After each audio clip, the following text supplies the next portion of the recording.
Welcome to MaxsGarajMahal. It's been a while since I've shot anything, but I bought an old Ryobi P2603 hedge trimmer here, and it's what you call a barn find. It doesn't appear to have been used a whole lot, doesn't show a whole lot of wear points on it, but it does appear to be dried up really badly. But what we're going to do here is leave this off. And I've got an assortment of Biswaye and Ryobi batteries here.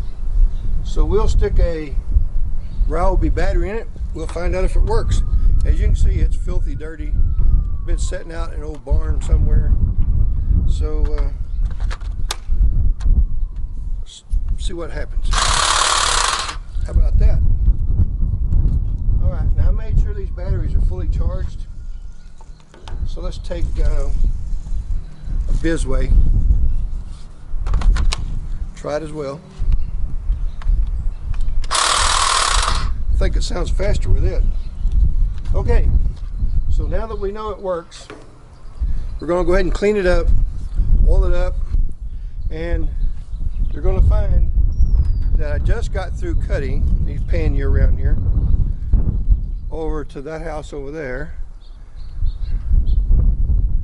I cut all those rose bushes and the ones in the back. The ones in the back were really bad. They were head high, and some of them was bigger, a lot bigger around my thumb. So that was a real problem. But I cut those with electric, and this one right here, we're going to mount this thing on the side of a lawnmower. That's going to be a different video altogether. But anyway, that way when I come up with those things, I can just do this, because the thorns on that rose bush has actually cut into the side of the lawnmower tank and the fender on another lawnmower so deep that young lady decided to let me go ahead and take the rose bushes out in the back. So we'll plant something else in their stead, but we're still going to be able to, with one of these on the side of the mower, we'll be able to reach down there, grab it, and cut along the side of a hedge to keep it from messing up the lawnmower. So that covers what we're going to do. So let's get busy and get her done. We'll get this cleaned up and see if we can pop it apart, see if there's any dirt and dust in the inside that needs to be eliminated. And we'll get this thing running just as good as it can. Then we'll go find something to cut with it. Okay, decided I'd go ahead and give you a little bit more excitement here. I've excited you so much. I'm going to show you what I use. On a lot of plastics, things like that, I use stuff like this 91% isopropyl alcohol, and that's a little heavy duty for cleaning, but it's pretty stout and it does a really nice job. Doesn't leave a lot of residues behind, dries real quickly, so that's a good item to use for this sort of thing. And most of this is going to be just surface dust. It's not going to take a lot of cleaning, I don't think, and the thing seems to be in pretty good shape. I'm not sure it's turning as much RPM as it should, but regardless, we're going to clean her up and see what we can get out of this thing, and get the outside clean here for you real quickly and give you an idea what it can look like before I get off screen here and take her apart. And it's coming clean pretty easily so far. Now this is just going to break the major stuff loose first, then we'll come back and we'll take some warm soap water and go over it again and get the rest of it off. And that would be cheaper than what I'm using now, of course, but this will break loose a lot of stuff that the some things won't. I mean, you can use a lot of different cleaners on plastic, and you can use whatever your choice is. I'm not telling you have to use this, but this always does real well.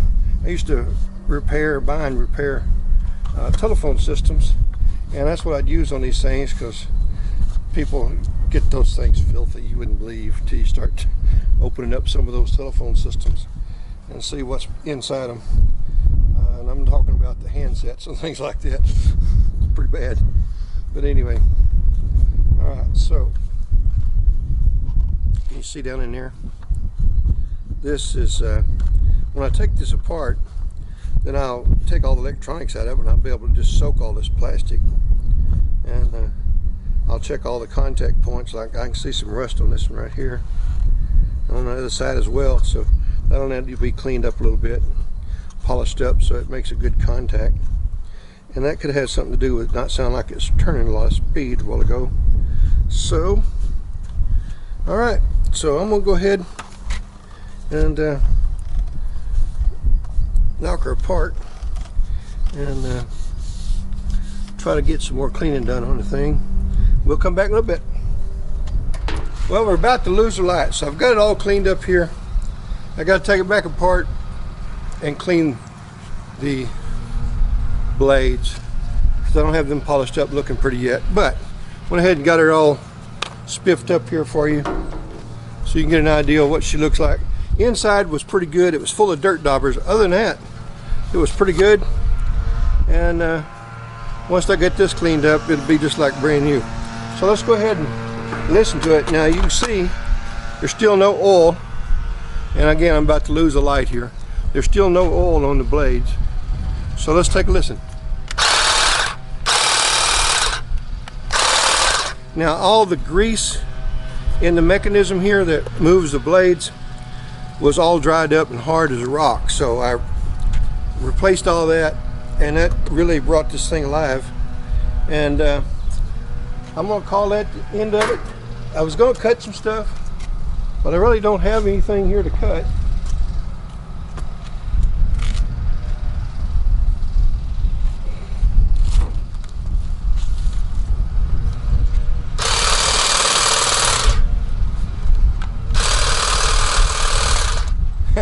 Doesn't cut that very well, does it? So let's see.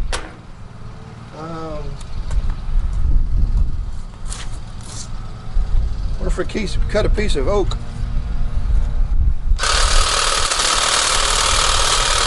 Yes, sir. It'll cut oak. Okay, so I'm gonna call that pretty good little machine. Cleaned up well, looks good. And when I get the bar all taken back apart and cleaned, I'll put the little blade guard on it. And I've done got it dirty messing around with it already.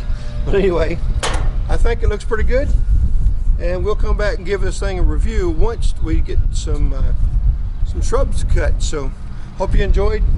If so, please give me a thumbs up, like, and share, and hit that little notification bell down there so that you can be notified that you're going to have a new video coming up. And Ryobi, I know we've got a lot of tools and we got a lot of these things. And Biswaye battery, if you don't have Biswaye batteries, you need to get you some of these things. These suckers are fantastic. They last a lot longer than the Ryobis. They got a little more power. So try those things out, and we appreciate you. And y'all come back and see me now. You hear? Okay, so here we are back indoors, and reason why we are, got a little dark out there. So anyway, here you go. Didn't that sound a lot better? Cleaned up, working well. Got most of the rusty looking stuff where it's been sitting on metal. And I didn't really oil it very well, as you can see, because there's places down here that's has nothing on it. So it's still running pretty well. There you go.